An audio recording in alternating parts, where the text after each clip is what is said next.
Permettez-moi, avant de commencer, transmettre les salutations africaines, fraternelles, mais surtout révolutionnaires de mon président, le président de la République du Niger, le général d'armée Abdurrahman Chani. Excellence, Monsieur le Président de l'Assemblée nationale, représentant son Excellence le Président du Conseil, son Excellence Faure Gnassingbé, Mesdames et Messieurs les Présidents des institutions de la République, Mesdames et Messieurs les membres du gouvernement, Excellences, Mesdames et Messieurs les ambassadeurs, chefs de mission diplomatique et représentants des organisations internationales accréditées auprès de la République togolaise, honorables chefs traditionnels, gardiens de nos valeurs et nos identités, distingués invités, chers frères et sœurs venus d'Afrique et de la diaspora, très chers panafricanistes. C'est pour moi un honneur immense et un privilège chargé de sens que de me tenir ici à Lomé, capitale du Togo, pour ce 9e congrès panafricain. Je voudrais saluer la rigueur, la vision et l'hospitalité avec lesquelles le Togo a accueilli ce rassemblement historique. Vous avez fait de ce congrès non seulement un espace de réflexion, mais aussi un véritable sanctuaire de la dignité africaine. En contemplant cette assemblée, en contemplant cette magnifique salle du Palais des Congrès, je sens la présence de nos ancêtres. Et ils nous observent. Et je sais qu'ils sont fiers de ce qu'ils sont en train de voir. Fiers de voir leurs fils et leurs filles, dispersés par l'histoire, revenir vers la terre-mère Africa. Fiers d'assister à ce moment où, tels des fleuves retrouvant leur lit originel, les afro-descendants retournent vers la source première, vers la matrice de notre humanité. Ils sont fiers de voir que malgré les siècles de rupture, nous sommes réunis ici pour poursuivre leur combat. L'unité, la souveraineté, la renaissance africaine.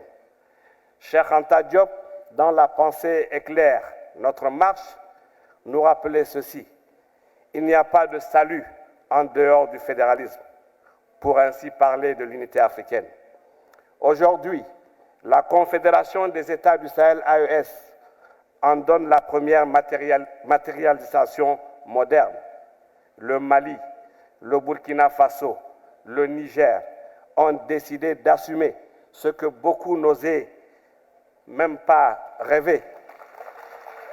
Une entité politique commune, une souveraineté collective, une architecture confédérale africaine bâtie par nous et pour nous, avec une force militaire unifiée, avec un passeport commun, avec un parlement confédéral, avec une banque d'investissement pour investir les grands projets de l'AES. Il est important de rappeler que le président Kwame Nkrumah proclamait que l'Afrique doit s'unir. Oui, l'Afrique doit s'unir ou périr. Et ce mercredi 10 décembre, ici même dans cette belle salle, Samia Nkrumah, sa fille, notre sœur, notre camarade, nous a rappelé la force visionnaire de son père et l'urgence de son message. Aujourd'hui, la Confédération des États du Sahel suit fidèlement cette ligne, bâtir une unité politique réelle, concrète et durable pour la liberté. Mais cette marche vers la liberté ne s'est pas faite sans douleur. Après la révolution du 26 juillet 2023, lorsque le général d'armée Abdurrahman Chani et ses frères d'armes sont arrivés au pouvoir, le Niger a affronté une tempête d'une violence inouïe, sanctions économiques et financières d'une brutalité sans précédent, fermeture de toutes les frontières, coupure d'électricité par le Nigeria, pénurie de médicaments, manque de nourriture, une volonté manifeste d'asphyxier un peuple entier. On voulait briser notre volonté, éteindre notre lumière, réduire au silence notre dignité. Mais un peuple qui a choisi la liberté ne fléchit jamais.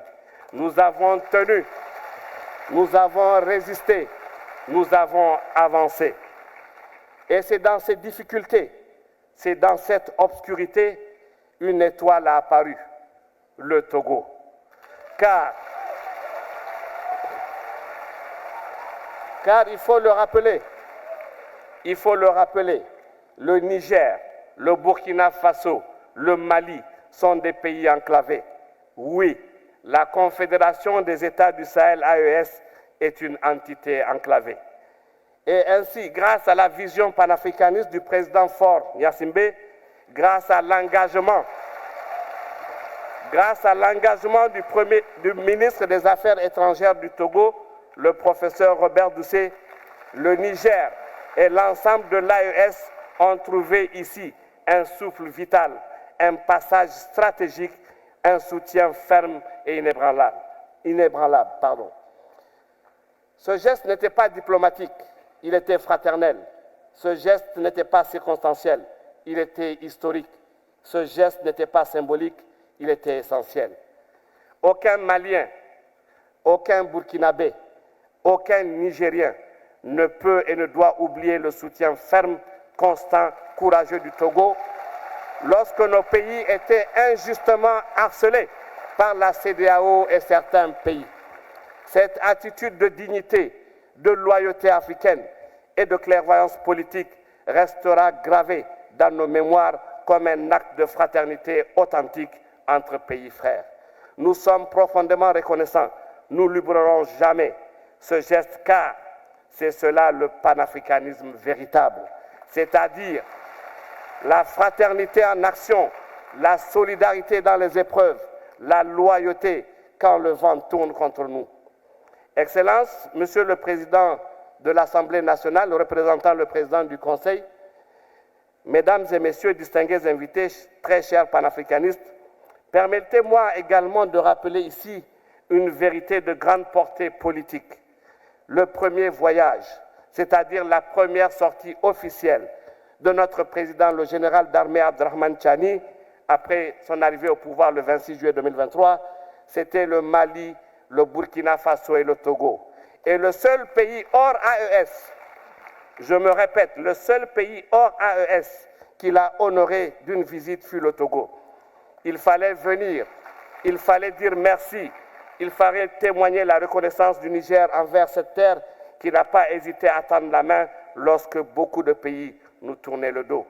Aujourd'hui, des milliers d'Africains et Afro-descendants, des Caraïbes, d'Amérique latine, d'Europe, d'Asie, nous observent avec espoir. Ils voient dans l'AES un brasier qui rallume la conscience africaine, une Afrique qui n'a plus peur, une Afrique qui s'assume et qui assume son destin. Si la Confédération des États du Sahel est debout, c'est grâce à la résilience des peuples du Sahel et grâce au soutien des pays amis comme le Togo qui offrent l'accès à la mer. Excellences, Monsieur le Président de l'Assemblée nationale, permettez-moi de saluer ici le leadership du Président du Conseil, son Excellence Faure Gnassingbé, mais également je vais saluer sa vision pour la stabilité de notre sous-région. Distingués invités, chers panafricanistes, ce 9e congrès panafricain de Lomé n'est pas seulement une rencontre, c'est un acte fondateur, un tournant historique, un engagement renouvelé pour une Afrique qui refuse désormais de marcher courbé. Avant de terminer, je voudrais remercier le gouvernement togolais pour cette invitation, pour cet accueil fraternel et pour la qualité exceptionnelle de l'organisation conduite par le ministre des Affaires étrangères, le professeur Robert Doucet. Je tenais également à féliciter toutes celles et tous ceux qui ont contribué de près ou de loin à la réussite de cet événement. La qualité des travaux en commission, mais également en plénière, avec des débats de haut niveau. Et bien entendu, pour finir, je conclus avec force et conviction pour dire ceci. Que notre unité devienne notre armure, que notre souveraineté devienne notre héritage, que notre solidarité devienne la colonne vertébrale de la grande Afrique à venir. Vive le Togo, vive la Confédération des États du Sahel, vive l'unité africaine, vive le panafricanisme, vive l'Afrique debout, libre, souveraine et victorieuse. Que Dieu vous bénisse. Je vous remercie.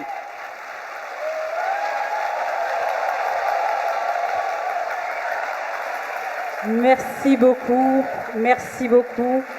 Le panafricanisme comme lutte pour la... À chaque fois que nous avons l'occasion, nous aimons leur rendre hommage, car nous savons qu'ils sont tombés pour nous.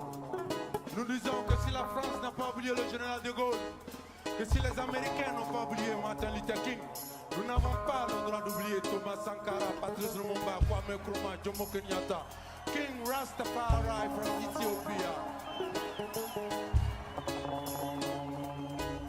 Ils ont oublié la prison d'Assabo.